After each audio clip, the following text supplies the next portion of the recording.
Hey, thank you guys for joining us. Riot is next week, 14th to the 16th. Don't miss it. It is going to be absolutely incredible. Tonight's live is going to be short.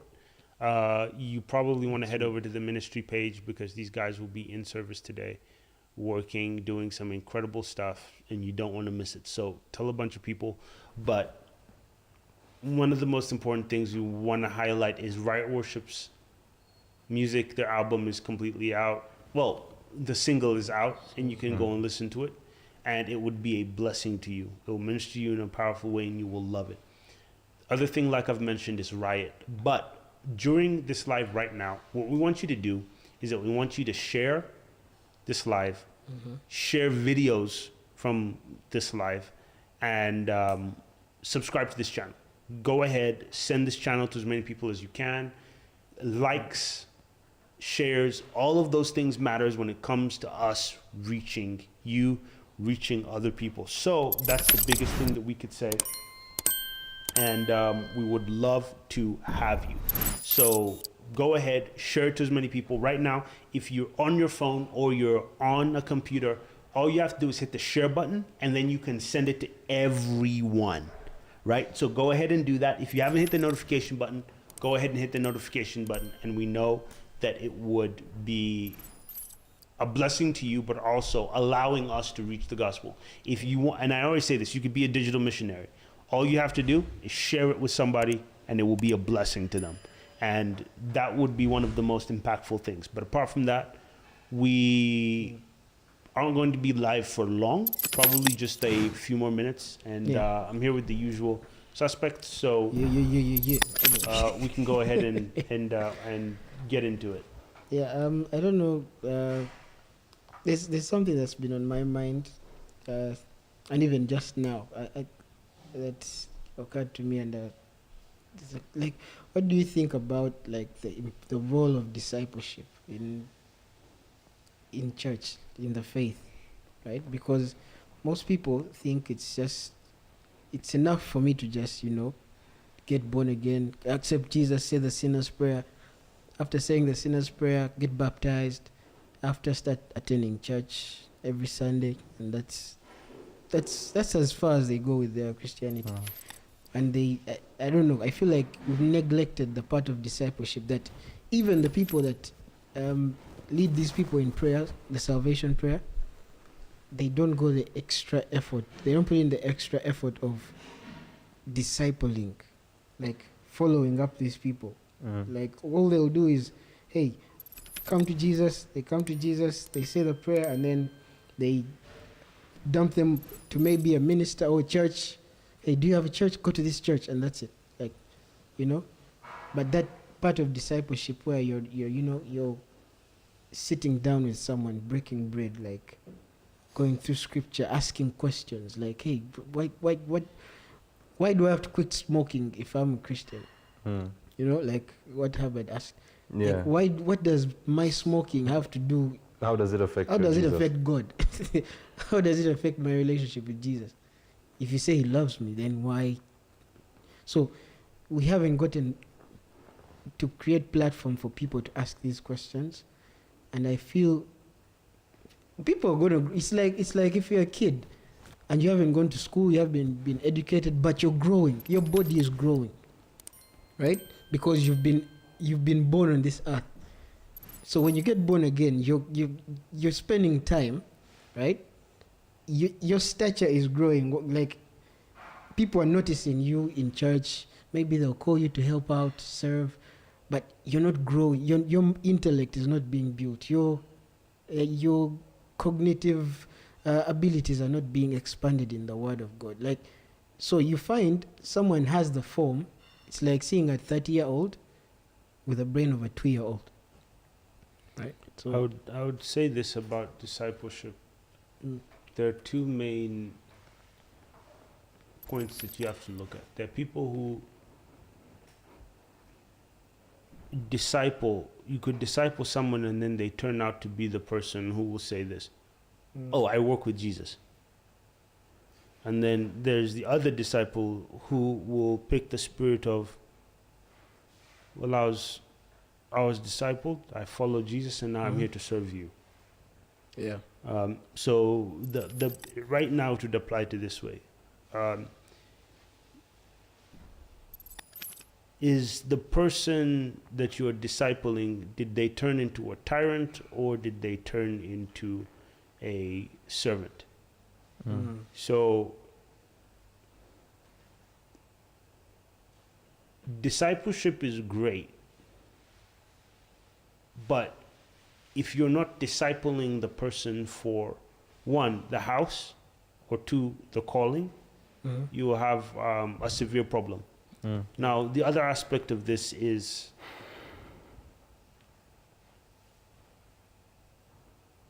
someone who disciples themselves according to their own personal ambition. The most dangerous thing on earth is a lazy, ambitious person. And what that means is you have a lot of high dreams, you have a lot of high expectations, a lot of things you want to do, but you're lazy. That combination, you might as well be bathing in gasoline, you know, and sleeping with a match next to you. It's not going to work out. Yeah. It's just a matter of time. Yeah. The reason why that happens to a lot of people is because when it does happen and it does take root, they're willing to get to where they're going at the expense of other people. One, because they just and the thing is, they just don't want to work, man. So you can't really dive into any kind of growth there because the person is ambitious and they're lazy. The other part of this goes back to, in discipleship,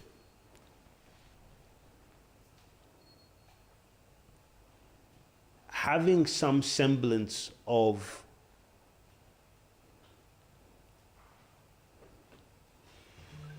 understanding that to some degree it might not end.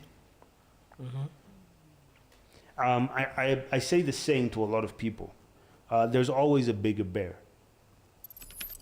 Yeah. Right?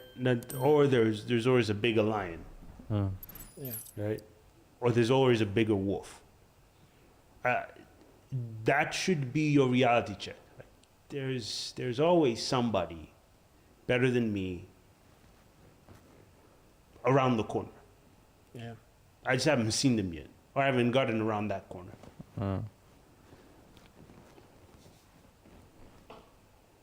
I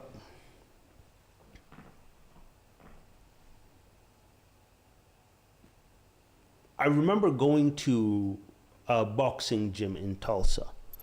I was going to the boxing gym just purely out of the fact that they had a punching bag, like a really nice heavy one. I was like, great. And I would go and I would box a little bit, and it's like, all right, you know, it's been a while. Let me spar a little bit. You'd spar with people here and there, here and there. So about a week and a half in, it's like, yeah, let me spar with somebody, you know. Yeah, he was a little bigger than me at the time. Yeah. Not too much, but just a little bit. And I was like, I'm spar with this guy. I've been hit before. To say I've been hit before is an understatement. I've been hit quite a bit. Not as much as professional fighters. I've You've had your fair share. I have my numbers. Yeah. This guy hit me, and it was like, oh, that exists. Yeah. I'm like, I quickly woke up. Like, I was like, you get hit, and then like it's been like you're sleeping. I was like, oh, okay, this guy can hit, and he really wasn't like trying. Very, very, like, I mean, like, there was something behind the punch. So finished sparring session. I was like, whoa. Like, Yeah. all right. So it was humbling. It was humbling. And then there's another dude, and they had some Muay Thai guys would come in or whatever, and this guy was he was doing Muay Thai. Some guy from Indonesia, but not big, man, like tall and skinny guy.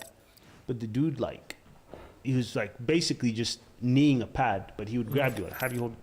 Guy put his hands like on my forearms and just like grabbed, and I was like, whoa.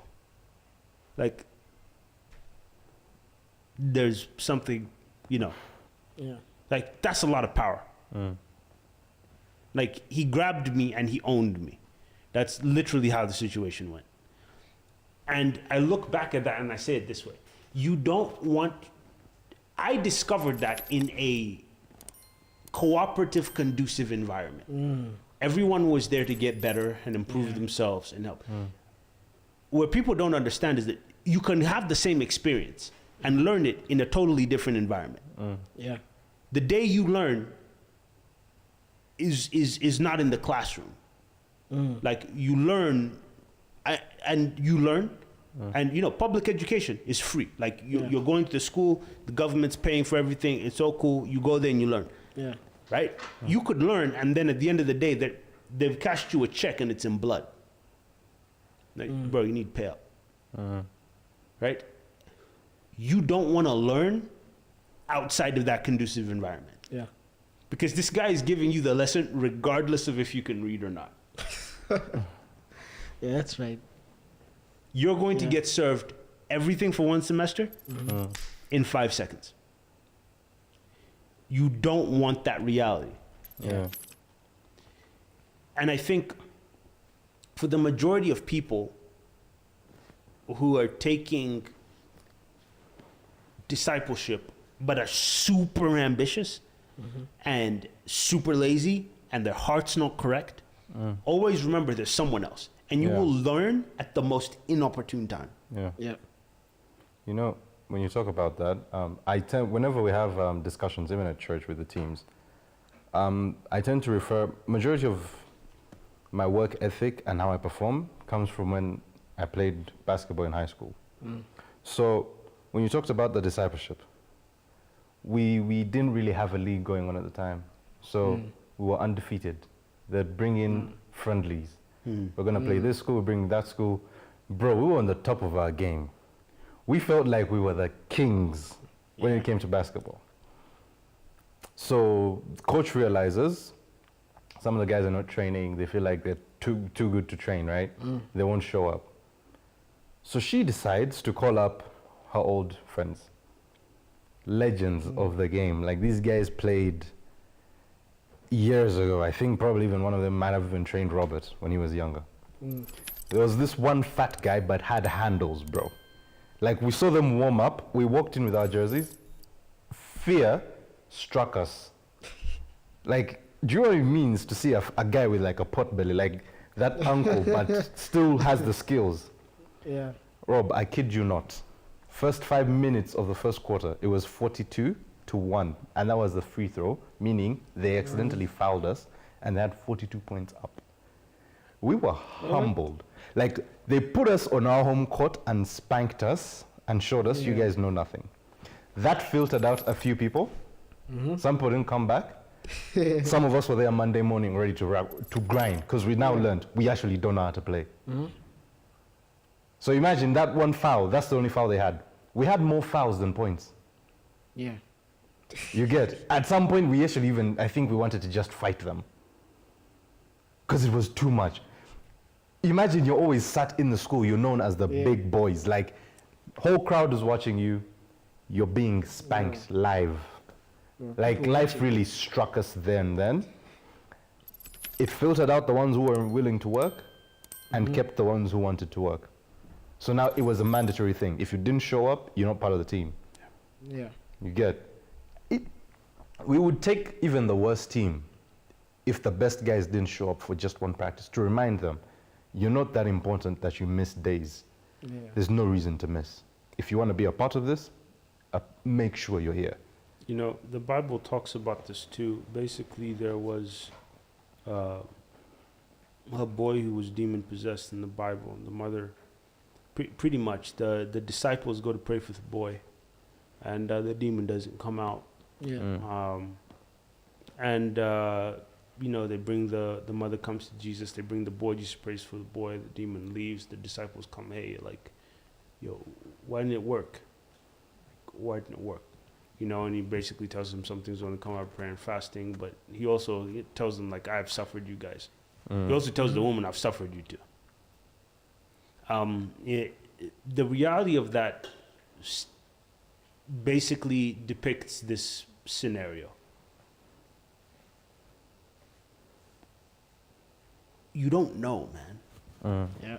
No, not to like to put it in a terrible way, but hey, man, like you genuinely don't know.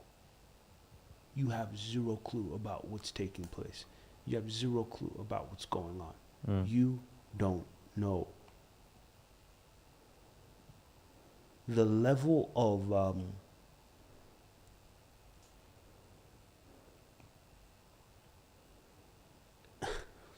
there's I know there are two kinds of people I always compare it to. They're the guys who go and train Yeah. to box, to kickbox, to fight. They do jiu-jitsu, they do like they're training. These guys and man, they're putting in work. I'm not gonna lie, putting in work. And then they're like street fighters and professional fighters. Like this guy's like since 15 just getting into street fights. Up until his like old tender age, he becomes a bouncer. Right? And then the guys who've been training in gyms, doing everything, like no real world experience, are the kind of guys who are starting seminars, teaching. Like I've been training, I've gotten my belts, I've broken my wood, I've like doing all this stuff. Like, and I remember one of them was telling me, he's like, this is so stupid. Like what you're teaching something, like if we're to like grade what you're teaching, like talk about how you've been training for all these many years and you've been to these championships, like you're like a middle school guy. Like that's kindergarten level stuff. And you're not understanding where like this starts to come from guys who've been doing this for a long time. There's a dude, huge guy, big boy, Tom Kyer. Guarantee you, if I showed you a picture of Tom Kyer, you would be like, whatever. Guarantee you would not take him seriously. Yeah. Who's this? The man is a problem.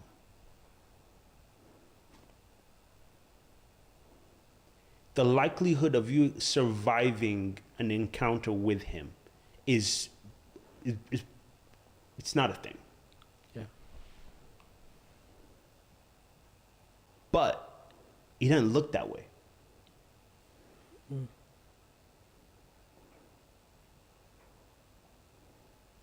He looks like your typical dad. Tyson Fury. Like, no, Fury looks better. For real. You surviving an encounter with this man is God came down and said, not today. That's the only way. That's the only way. There is dangerous, and then there are people like him. But people don't always see it that way because, God, yeah, you know, man, like, I'm like, I've been doing this for this long, and I've been doing. And the question is, what have you been doing? It goes back to this, you know, the disciples.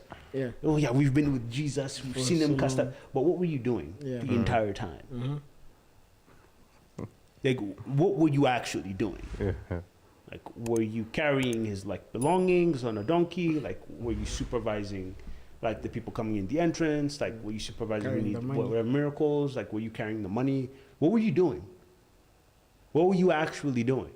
And it always goes back to that. And for me, that was the realization. Like, I realized that one, for bags don't hit back, Yeah. right? Mm-hmm. Seminary, theological school.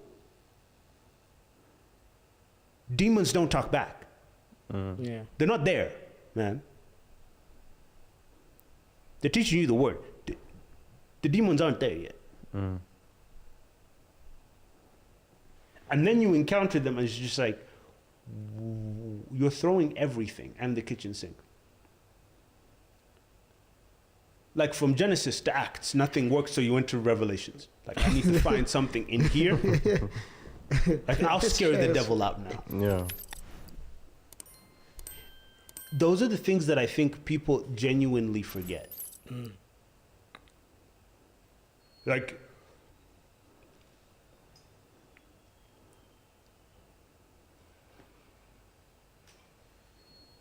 I was watching people basically try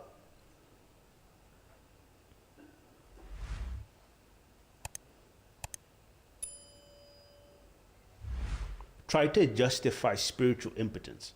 So, well, you know me, I'm just here to teach the word. That's what God called me to do. No, you just can't do that. Yeah. You should say that. I can't do that. Admit. Don't say that. Oh, you know, it's what God. Like, so you're saying God limited you? Like, God put the ceiling over you. Like, this is the best you could do is read and talk. You're going to teach. The God of no limits that you're teaching about is the God who limited you. In fact, you're limiting him. This is what God called me to. Nah, bro, you just can't do that. Yeah. Yeah. And it's the strangest thing, because that's the thing that is encouraged by these people's discipleship.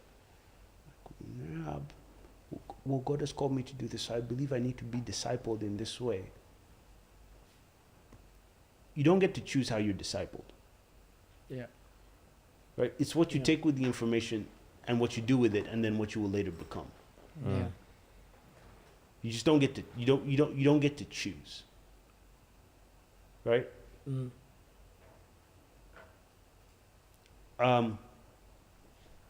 Habib, I'm not gonna pronounce that. Nurmagomedov.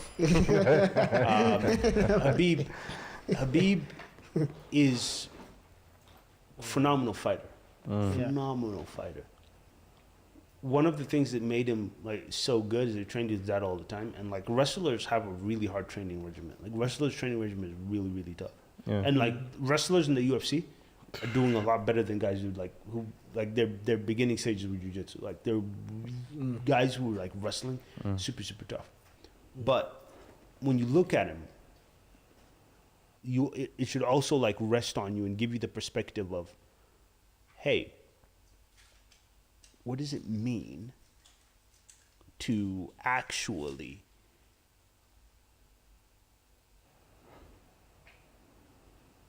be that? Like the guy was putting in work. Like he was pushing himself. You understand limits. Like he learned everything, and he was serious. His mindset when he went into it was the thing that made him like super good.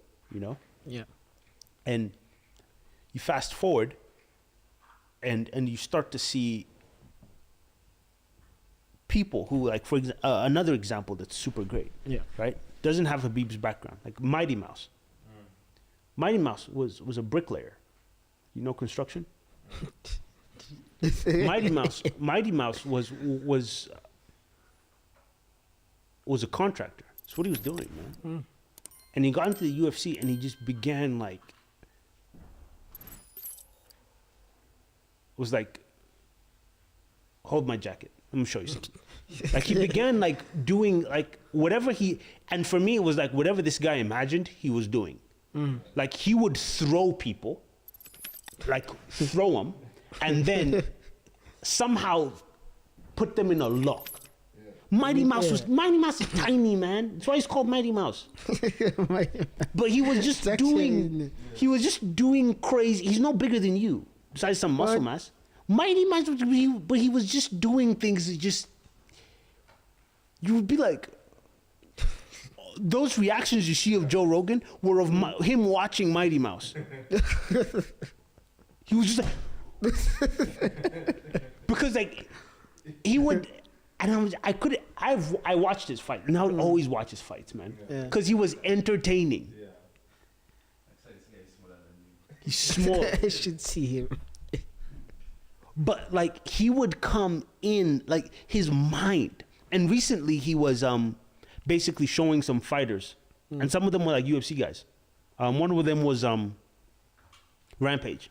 He was just showing them like some stuff, like how he fakes his kicks, how he drops his kick, how he uses like kicks to get closer to you and like grab you and stuff. And like you're seeing his mind just like, and this is a master at work, but he did not look like it. Yeah. Mighty Mouse is just like, if you saw him on the street, you'd just be like, yeah, whatever. He's a normal guy. He's just a normal dude. Serious with that name. He's a little shorter. His picture's on.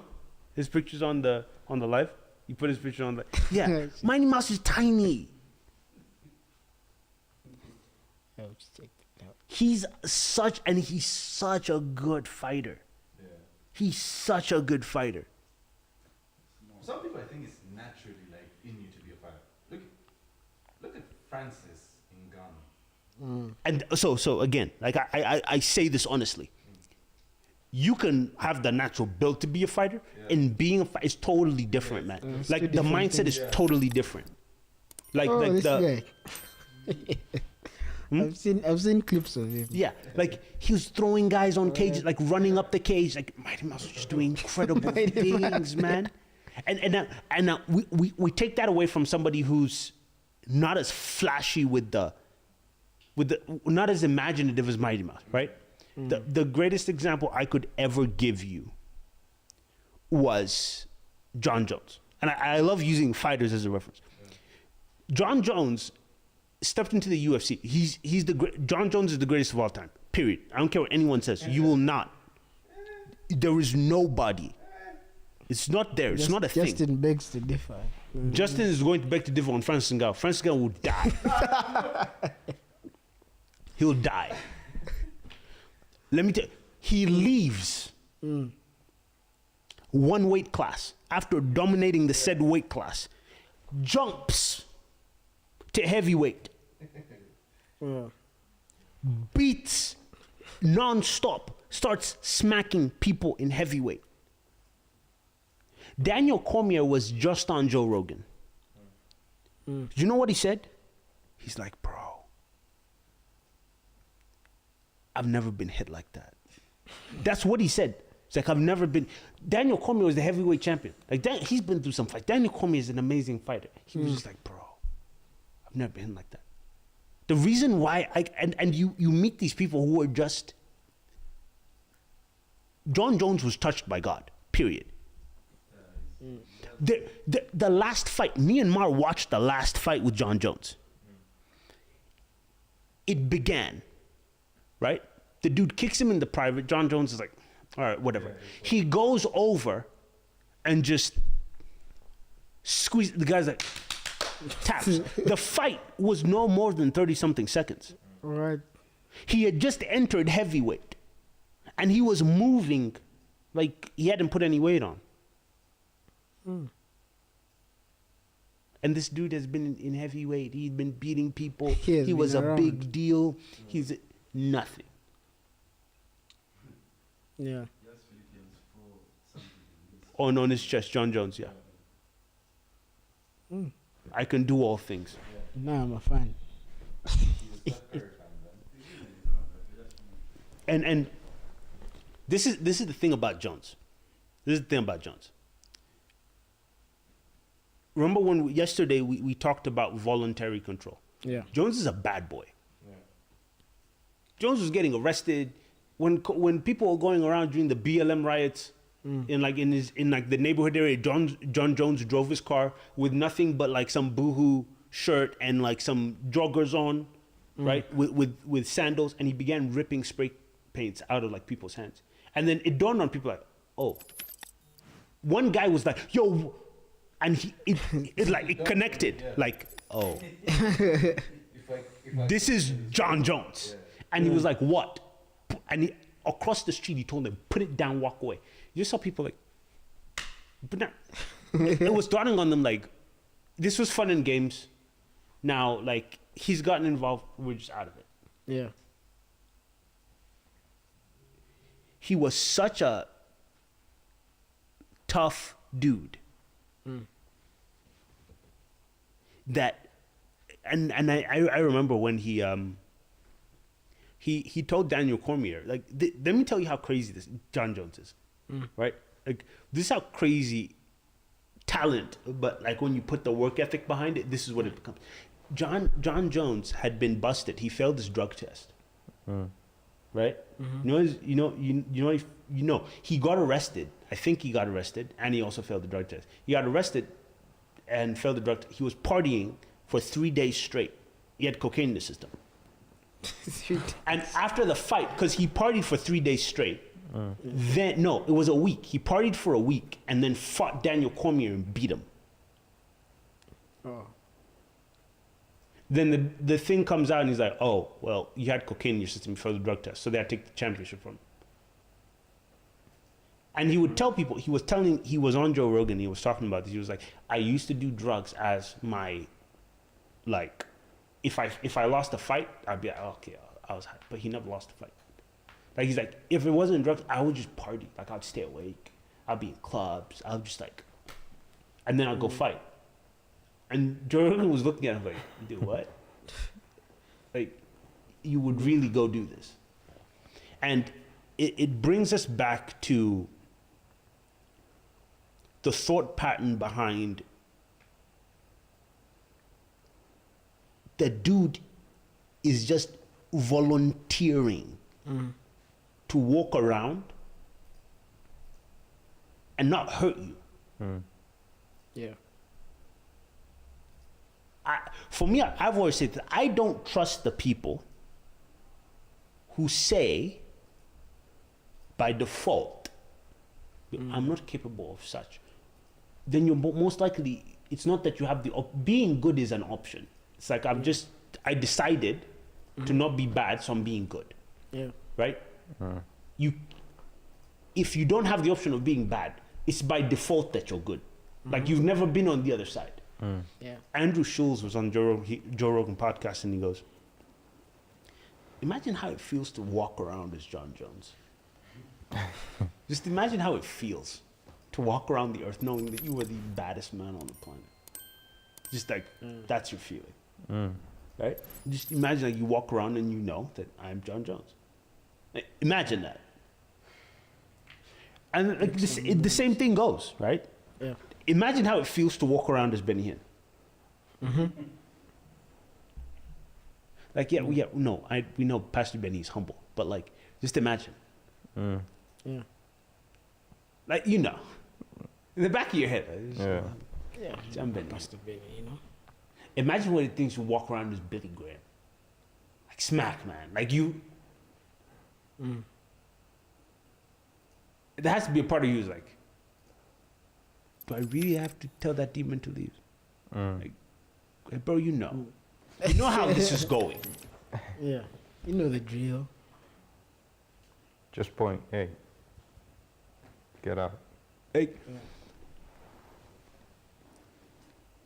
it's that thing that's always reminded me, like, some of these guys, there are people like this roaming the planet. Yeah. They're roaming the planet. Right? And there are 8 billion people on Earth. There's no way there's one John Jones. Yeah. There's no way there's one John Jones. Yeah. Mighty Mouse. There's no way there's one, man. You have the capability. What do you You mean? should try. Mighty Mouse was the kind of guy who was crazy enough to like want to fight people in different weight class. Just for fun? And people would be like, "Oh well, you never know." Yeah. Guys will always say that, "Hey Yeah. man, like, you don't know, man. You never know. He could come out. It's Mighty Mouse." That's what everybody wouldn't even say. It's like, bro, it's Mighty Mouse. Yeah. It all goes back to mentality. Yeah. I remember we had this small South Sudanese kid. It's a rare case where these guys are tiny. Yeah. But this kid had the violent drive that I can whoop anyone. He gets in a fight with a taller, bigger guy. We're watching this thing live. Like, we had a corner where we'd sit at school, and we're watching them, and I'm like, oh, this is going to be entertaining. This kid got a roundhouse kick from a movie and kicked this guy in the face. And I was like, bro, what? Rob, if I did not watch this thing live, and someone came and told me this happened, I wouldn't believe it.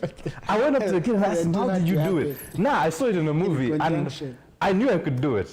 He kicked the guy in the mouth. I was like, bro. Even I couldn't imagine myself. I had long legs. Well, I still do. I have long legs, but I can't see myself reaching that guy. Bruce Lee. Yeah. For him, it was just movies. So the guy got all his fighting styles from movies. The kid could fight. Because we had school fights that were petty. Guys just headlocks. Now this kid could fight. I was like, if there's someone who got this kid into the MMA, it can be a story. It can be special, yeah. I'd always put it back to the fact that at the end of the day, you really just don't know. Yeah, Yeah. until you try. Like, you really, really just don't know. And at the same time, you don't want to. Like, you don't want to be the guy who found out that, oh, he's a professional UFC fighter that just retired. Yeah. That's a terrible idea. Like, there are people who, piece by piece, day in and day out, are slowly learning. Yeah, probably shouldn't have done that. Probably, like, and the thing about those fights is that there's a ref. Like, life, there's no guy who's like, hey man, he tapped. Yeah. Like, do you know how UFC fights are? They're choking you, Yeah. and the ref is there to separate you. Because the guy UFC is like, until the ref says it, I'm not letting go. Because guys have let go, Yeah. and then the other dude is back and he beats them. So guys are holding on until the ref goes, yo, hey, Yeah. separate. He tapped. Now, some guys have knocked out. This is a bad position for Alex. He's got to scramble out of here. You knocked the guy out clean. He's on the ground, and now you're just hammering him out. And the ref is there like, okay, now you're done. But the guy is already out cold. And all you know is funny, these refs are trained. One fight I saw, a guy gets knocked out. This guy is out celebrating. This guy gets up in a daze and starts fighting the ref. Yeah. The ref knocked him out. Yeah. Like, he put him back down. Bro. The one of the things I always say is this goes back to like people who attack different people, talk about different people. Like, it's all fun and games, and then you're like, hey, let's just stop. Let's just stop. That's not a good idea. Like, I'm done, man. Like, you win. You can't, like, life doesn't have tap. Yeah. Life doesn't have reset, like respawn. Restart. Let me just redo this over. Hey, why don't we just like stop? Like, you know, Let me take my time breath. out. like time. Like, that's not it. Right? Some people don't want that. I know a guy he's a pastor. He's like he's the second pastor of church. This dude, he confidently told the guy, like, dude, I wake up every day looking for a reason. Please give me one. And I was looking at him, and he was like, no, man, like, I've been fighting all my life. Like, I want a reason. Like, he said, it's just not kosher, you know, for me to just beat him for what he said. Like, I need him to touch me. Yeah. Like, I just need, like, the legal stuff, like the paperwork. Yeah. Yeah. Like he touched me and I defended myself. Yeah. I was just looking at him different. I'm like, this is the wrong dude. You know, This like, is the wrong guy. you know one guy I know as well? Who? Luti. Yeah. Bro, I've never seen someone who's always ready for action. If I ever started a fight in Ginger, I know I can call Luti in 10 minutes. He'll be there. But when you Problems. when you look at this through, I always tell people, just be careful. Yeah. Like even the nicest people are like, you know, they have their den of lions and they've kept the lions in the den. Yeah. You know? And to be honest, it goes back to the same thing. You know how people are like, they're wrestling every day with God. They're wrestling their demons, they're wrestling their own wants. Like, they're just, every day the guy's fighting, like, I'm just trying to do better. Like, some people every day are fighting to be good. Like, I'm fighting to be a good guy. I'm fighting to be the best dude. And help them. Help them keep it at bay. Yeah. Don't be the one who's like, please, Don't bro. put the bear. Like, one of the things that always like, made me wonder was like David. Like, at some point, people should have gotten the memo. But no one was listening to it because apparently, I think what was going on is that no, he goes and he sings like out Yeah, loud to yes. nobody until his clothes come off. Like, we can take this guy. People completely forgot about when people read Psalms, it has completely forgotten them that David killed hundreds of thousands of people. Like, Psalms is there because he killed hundreds of thousands of people. Like, David did. David was just like, bad boys. Yeah. What you going to Like, do? bad boys, like, What you hey gonna man, do? like the Punisher. Like, Yeah. David was like, I'm going to just, like, let me. He was on his Thanos reign. David knew so much about. He knew way more. He had forgotten way more about fighting than some of us will ever learn. That was David. And the Bible said hundreds of. It did not say David and his armies. It said David. We need to put that into. It said David. That's his body count. We know Saul. 1,000. Saul was the kind of guy who was like, you know, put his armies there, you know, direct strategy.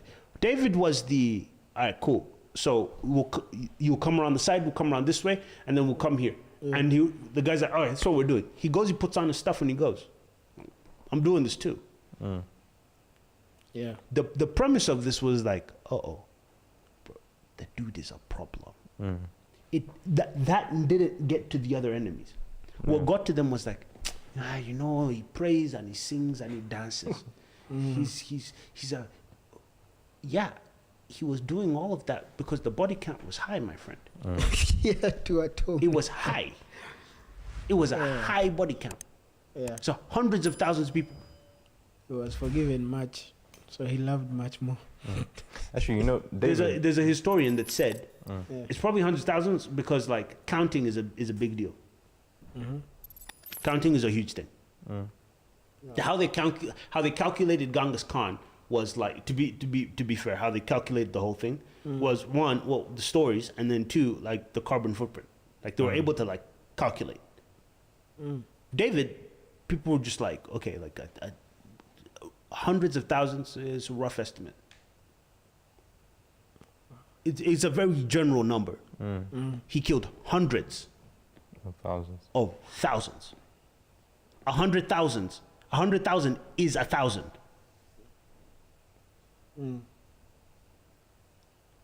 Hundreds of thousands. 100,000. He killed hundreds. So 100,000. Couple more times. Annihilating That's in the millions. Yes. So I killed tens. Saul's was in the bracket of 1 million. Like Saul was like, amen. Like, I'm not trying to go down in history with Hitler. Like, I'm staying right there. But David was like, David was putting up numbers. But the thing is, David loved to fight. And there's a saying, a man who loves the journey and a man who loves the destination, the one who loves the journey will get there faster because he loves the journey. Right? David just liked to fight. David wasn't even, there are parts where David was just like, he could have talked to them. Those were viable options. David was like, "Now we'll fight." A lot of people have died. My enemies are, like, you need to think this too. Like, David prayed because his enemies were after him and they wanted to see him dead, right? That was a real thing. His enemies were after him and they wanted to see him dead, and he goes to God and he prays and he seeks God and God answers, right? What if God was like, I'm not answering? What would have happened to the enemies? But we're not talking about Naxa. We're talking about David. Mighty Mouse. David's prayers were, Lord, let them fall into their own trap that they have prepared for me. If God was like, what would David have done? David would be like, all right, let me make a big one. Like, they have that hole, I'm just gonna dig one like a couple 100 feet away, like really, really deep, and they'll Lawns will miss it. they'll fall. Like, face of that action is dead. David wasn't. He would pray, write poetry, sing hymns, and be like, I'm gonna go and fight. God is with me. Like, Lord, keep me from my enemies. All right, cool. Let me go find them. Keep them away for their own good. Like David was just like, he would finish praying and be like, God's with me, man. I'm going to go do this. It's like and I remember looking at this. It's like the Book of Psalms is incredible, but it's the man who was able to write the Book of Psalms. You need to take a leaf out of that book. Yeah. Because Christians sometimes are like, we are one-sided. Oh, God, come. You know, the weapons of our warfare are not carnal, my friend. My friend. Read the definition of carnal. I'll look it up real quick. Carnal. Relating to physical, especially relating to physical, especially sexual needs and activities. The weapons of our warfare are not carnal. The weapons of your warfare are not sexual. It didn't make sense to me. I had to go. I went and looked at. Yeah, because this wasn't making sense when I was reading it. The weapons they're not sexual. It didn't say nothing about swords. This is not bullets. Yeah. Fleshy. Fleshy. He says, crucify your flesh. What was Paul talking about? All your thoughts, all your weird sexual desires. That's what man. You Man. didn't see that one coming. I've been sitting on that one for a while. I've just been sitting on it for a while. When people have quoted that to me one time, and I'm always like, That's why it says One day. the carnal mind is an enemy of God. that sexual, fleshy one is an enemy of God. David had if you watch it, David had a carnal mind. Bro, David's mind was violence with a capital V.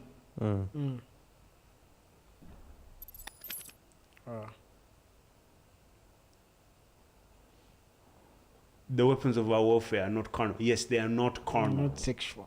Especially, emphasis is especially sexual needs and activities. Those are not the weapons of your warfare. was God trying to tell people? You don't fight with sex. You don't fight your battles with sex. I think because some people tend to use sex as an escape from their. Yeah, to deal with their problems. Yeah. David used it once. Oh, wow. That's quite interesting, actually. The more But you then know- it takes us back to how docile Christians are. Mm. Because they completely... God knew the failures of man will lie around that one area. So he tells you, Yeah. these are not the weapons of your warfare. Mm. You won't find comfort or peace there. Yeah. He was not talking about the sword.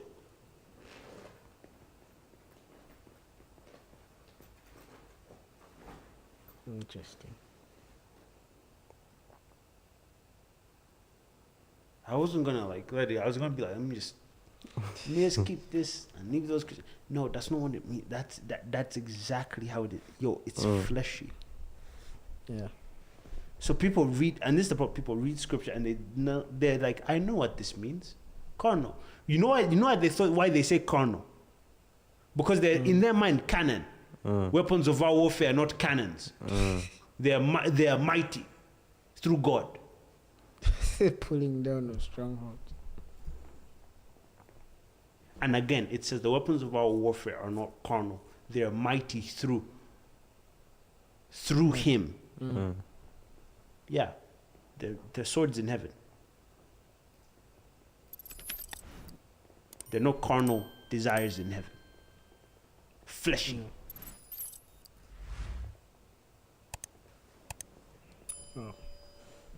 Anyway, we're all good. See you guys when we see you. But Riot next week, 14th to 16th, Riot Worship song is out. Go ahead and follow it, play it, listen to it, share with other people. Go and like and subscribe. Have a good day and take care. Good night.